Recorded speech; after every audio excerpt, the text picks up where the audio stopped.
মিশরের বিপক্ষে ৩-২ গোলের রোমাঞ্চকর জয়ের পর যখন টানা দ্বিতীয় শিরোপার স্বপ্নে বিভোর লিওনেল মেসিরা, ঠিক তখনই মাঠের বাইরে বড় বিতর্কের মুখে দেশটির ফুটবল অ্যাসোসিয়েশন। দলটির বোর্ডের বিরুদ্ধে মার্কিন যুক্তরাষ্ট্রের প্রায় $৩০০ মিলিয়ন সন্দেহজনক আর্থিক লেনদেনের অভিযোগে তদন্ত শুরু করেছে আমেরিকার federal bureau of investigation (FBI). আর্জেন্টিনার শীর্ষস্থানীয় দৈনিক লা নাসিওনে এমন এক চাঞ্চল্যকর প্রতিবেদন প্রকাশ পেয়েছে। যুক্তরাষ্ট্রে চলমান ফুটবল বিশ্বকাপ শেষ পর্যায়ে পৌঁছে গেছে। ১০৪টি ম্যাচের মধ্যে ইতিমধ্যে ৯৬টি ম্যাচ শেষ হয়েছে। এমন সময় আর্জেন্টিনার প্রভাবশালী সংবাদ মাধ্যম লা নাসিওন এক চাঞ্চল্যকর প্রতিবেদন প্রকাশ করেছে। প্রতিবেদনে দাবি করা হয়েছে, আর্জেন্টিনা ফুটবল অ্যাসোসিয়েশনের বিরুদ্ধে অর্থ পাচারের অভিযোগ তদন্ত করছে যুক্তরাষ্ট্রের কেন্দ্রীয় তদন্ত সংস্থা FBI। লা নাসিওনের তথ্য অনুযায়ী বিশ্বকাপ চলাকালেই যুক্তরাষ্ট্রের ফেডারেল প্রসিকিউটর ও FBI এজেন্টরা AF এর যুক্তরাষ্ট্র ভিত্তিক আর্থিক কার্যক্রম নিয়ে সাক্ষ্য গ্রহণ শুরু করেছেন। বিষয়টি সম্পর্কে অবগত দুটি সূত্র এ তথ্য নিশ্চিত করেছে। প্রতিবেদনে আরও বলা হয়েছে,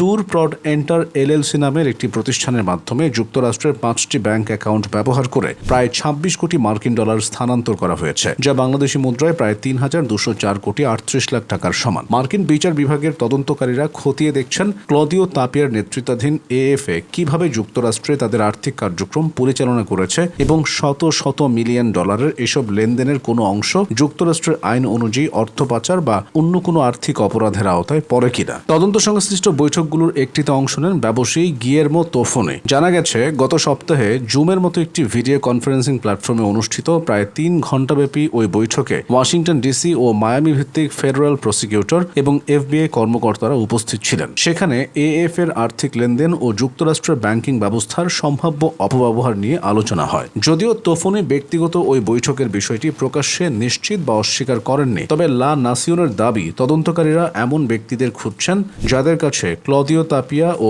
পাবলো তোভেগিনোর নেতৃত্বাধীন AF এর কার্যক্রম সম্পর্কে প্রত্যক্ষ তথ্য রয়েছে। পাশাপাশি থিয়েটার প্রযোজক হাভিয়ার ফারোনির মালিকানাধীন ট্যুর প্রড এন্টার LLCর আর্থিক ভূমিকা নিয়েও তদন্ত চলছে। প্রতিষ্ঠানটি বিদেশে AF এর বাণিজ্যিক চুক্তি থেকে প্রাপ্ত অর্থ সংগ্রহ ও ব্যবস্থাপনার দায়িত্বে ছিল। সম্ভাব্য সাক্ষীদের তালিকায় আর্জেন্টিনার প্রেসিডেন্ট হাভিয়ার মিলেই প্রশাসনের সাবেক কয়েকজন কর্মকর্তার নামও রয়েছে। তদন্তকারীদের ধারণা, AF এর কার্যক্রম তদারকি বা নিয়ন্ত্রণের দায়িত্ব পালন করায় তাদের কাছে গুরুত্বপূর্ণ তথ্য থাকতে পারে। প্রতিবেদন অনুযায়ী যুক্তরাষ্ট্রে এই প্রাথমিক তদন্তের সূচনা হয় 2025 সালে। অন্তত 3 জন ফেডারেল প্রসিকিউটর প্যাট্রিক গুশু, ক্রিস্টোফার টিং এবং ফ্লোরিডার সাউদার্ন ডিস্ট্রিক্টের মাইকেল বার্গার তদন্ত কার্যক্রমে নেতৃত্ব দিচ্ছেন। চলতি বছরের মে মাসের শেষ দিকে প্রথম এ বিষয়ে প্রতিবেদন প্রকাশ করেছিল লা নাসিওন। এদিকে অর্থ পাচারের অভিযোগ নিয়ে আলোচনার মধ্যে আর্জেন্টিনা ও মিশরের শেষ 16 ম্যাচও ব্যাপক বিতর্কের জন্ম দিয়েছে। ম্যাচের রেফারি নিয়ে ক্ষোভ প্রকাশ করেছেন মিশরের প্রধান কোচ হোসাম হাসান ও ফরওয়ার্ড মোস্তফা জিকো। আটলান্টায় অনুষ্ঠিত সে ম্যাচে 2-0 গোলে পিছিয়ে থেকেও 3-2 ব্যবধানে জয় তুলে নিয়ে